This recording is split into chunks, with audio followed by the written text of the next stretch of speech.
ہوگا۔ داعش اس دور کے سب سے بڑے دہشت گرد، اس دور کے سب سے بڑے خوارج ہیں، اور وہ مسلمانوں کی نسلوں کو متاثر کر رہے ہیں، امریکہ میں، یوکے میں، یورپ میں، عرب میں، عجم میں۔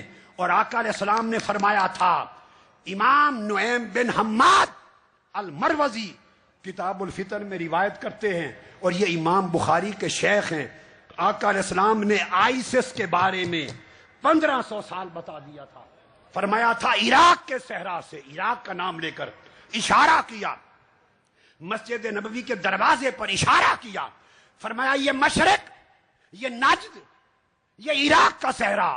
کل کتب حدیث میں اور شارحین ائمہ نے لکھا ہے، قسطلانی نے لکھا، ابن بطال نے لکھا، امام اسقلانی نے لکھا، عینی نے لکھا، قرطبی نے لکھا، قاضی عیاض، ہر ایک محدث نے لکھا بخاری مسلم کی شرح میں۔ فرمایا اشارہ کیا عراق کے صحرا کی طرف، فرمایا عراق سے ایک شیطانی گروہ اٹھے گا، ان کے پاس ان کے جھنڈے سیاہ ہوں گے، they will emerge with black flags، سیاہ جھنڈوں کے ساتھ اٹھیں گے، وہم اصحاب الدولہ، اپنا نام الدولہ رکھیں گے۔ میں نے آپ کو حدیث دے دی، امام بخاری کے شیخ امام نعیم بن حماد المروزی کتاب الفتن، اس میں یہ حدیث ہے۔ میری کتاب چھپ رہی ہے اس موضوع پر، اگلے 2 مہینے میں پوری 100 حدیث جمع کر دی۔ انہوں نے فرمایا، آقا نے فرمایا، وہ ہم اصحاب الدولہ۔ داعش کا معنی کیا ہے؟ داعش الدولہ الاسلامیہ فی العراق والشام، اس سے داعش بنا ہے، دولہ اسلامیہ، دولہ اسلامیہ فی العراق والشام۔ تاجدار کائنات ہند والو، مسلمانوں، فخر کرو، اس پیغمبر کی امت ہو جس نے 1500 سال پہلے یہ فتنہ بتا دیا تھا۔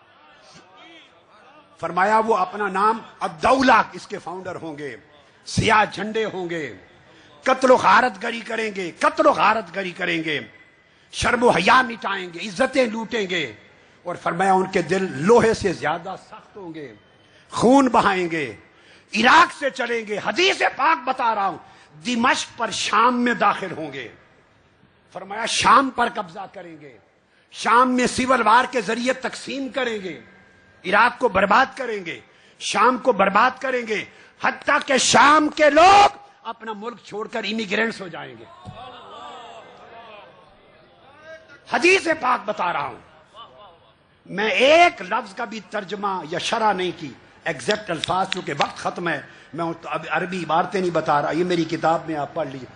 فرمایا اے ابو ذر، جب وقت آئے تو تمہیں نکال دے شام سے، جہاں نکالتے امیگرینٹ ہو کے چلے جانا۔ فرمایا ٹکرائیں گے جھنڈے، اور پوری دنیا سے، آخری بات، پوری دنیا سے نوجوان، گرے ہوئے لوگ، ابسکونڈر، ڈیزرٹر، بھاگے ہوئے لوگ، ناسمجھ بے وقوف بچے، دنیا کے سارے ملکوں سے، عرب بھی غیر عرب بھی، دوڑ کر اس داعش کے فتنہ میں شامل ہوں گے۔ یہ حدیث پاک کے لفظ ہے۔ مراق و لافاق، پوری دنیا سے بھاگ بھاگ کے نوجوان اس فتنے میں شامل ہوں گے۔ فرمایا یہ فتنہ ہر عرب غیر عرب کے گھر میں داخل ہو جائے گا، خوف و ہراس ہر سمت طاری ہو جائے گا۔ یہ وہ وقت ہے، میرے آقا نے فرمایا یہ فتنہ کفر کا فتنہ ہوگا، کفر کا فتنہ ہوگا۔ ہم یہ اعلان کرتے ہیں آئیسس کا فتنہ کفر ہے، اس کا کوئی تعلق نہ اسلام سے ہے، نہ عالم اسلام کے ساتھ، اس کا کوئی تعلق امت مسلمہ کے ساتھ نہیں ہے۔ اس کے خلاف جنگ لڑ کر اس کی جڑوں تک کو کاٹ دینا یہ حکم محمدی ہے، یہ اسلام کی تعلیمات ہیں۔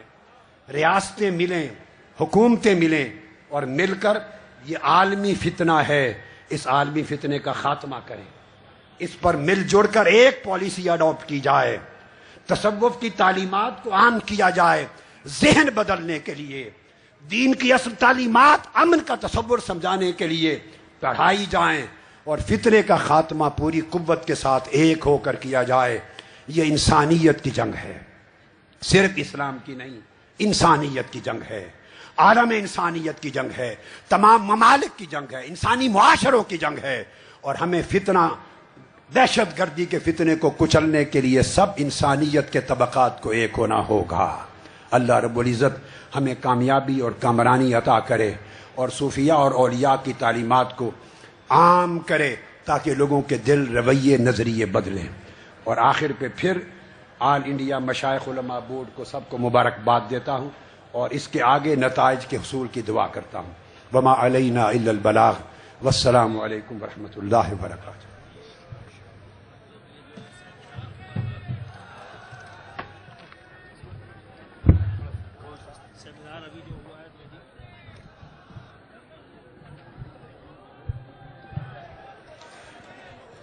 پڑھیں